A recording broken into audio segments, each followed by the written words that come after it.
Emotions play a pivotal role in human development, influencing everything from cognitive processing and decision-making to interpersonal relationships and academic achievement. In children and adolescents, the ability to identify, express, manage, and regulate emotions effectively is not only a marker of psychological health, but a core component of social-emotional competence.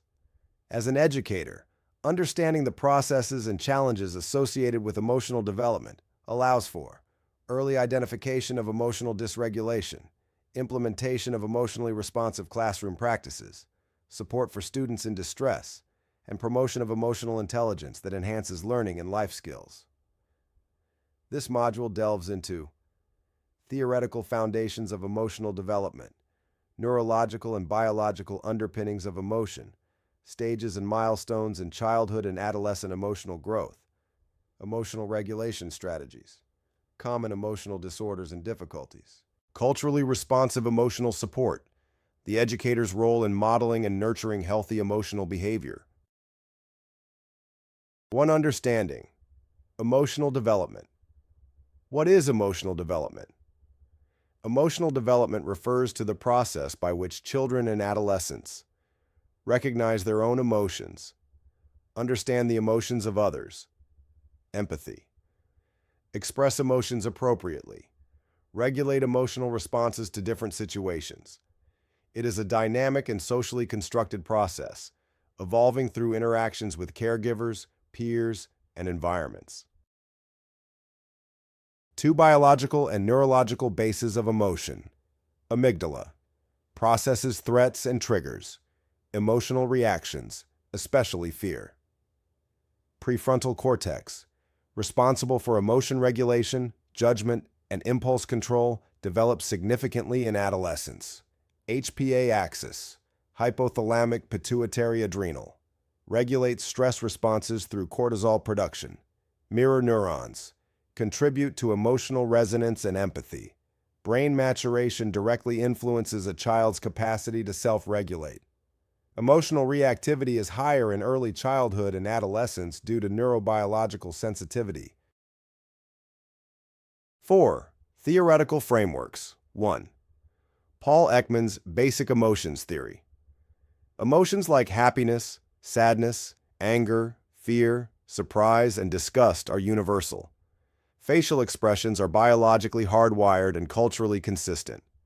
2. Daniel Goleman's Emotional Intelligence, EI, Model 5 domains, self-awareness, self-regulation, motivation, empathy, social skills. High EI is linked with academic achievement, leadership, and interpersonal success. 3. Gross's process, Model of Emotion Regulation, describes 5 stages where emotion can be regulated. Situation selection, situation modification, attention deployment, cognitive change, response modulation, reappraisal, changing one's thinking, is more effective than suppression, inhibiting expression. 4. Vygotsky's sociocultural theory. Emotion regulation is co-constructed in social interactions before becoming internalized. Language plays a critical role in helping children articulate and manage emotions.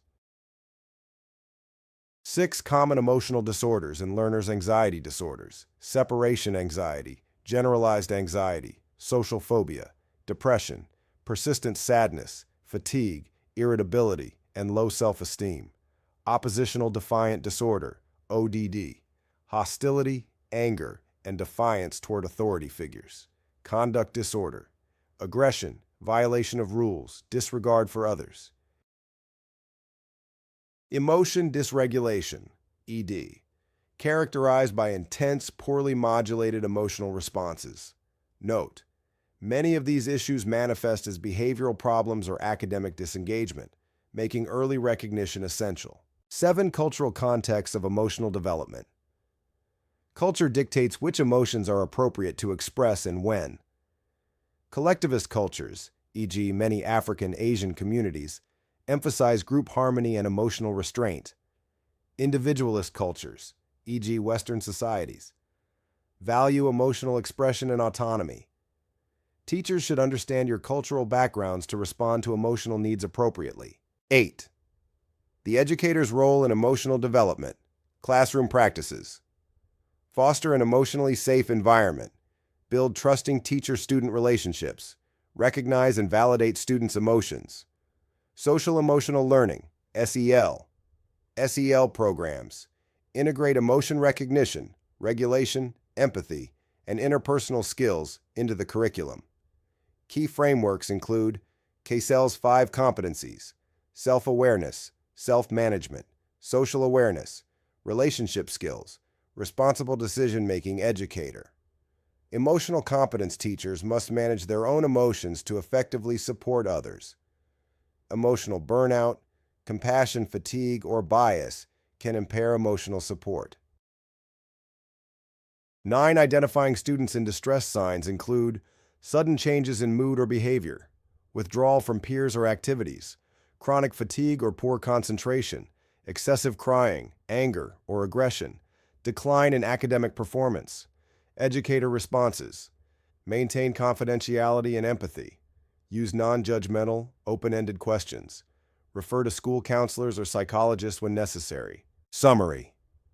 Emotional development and regulation are foundational pillars of psychological health and academic success.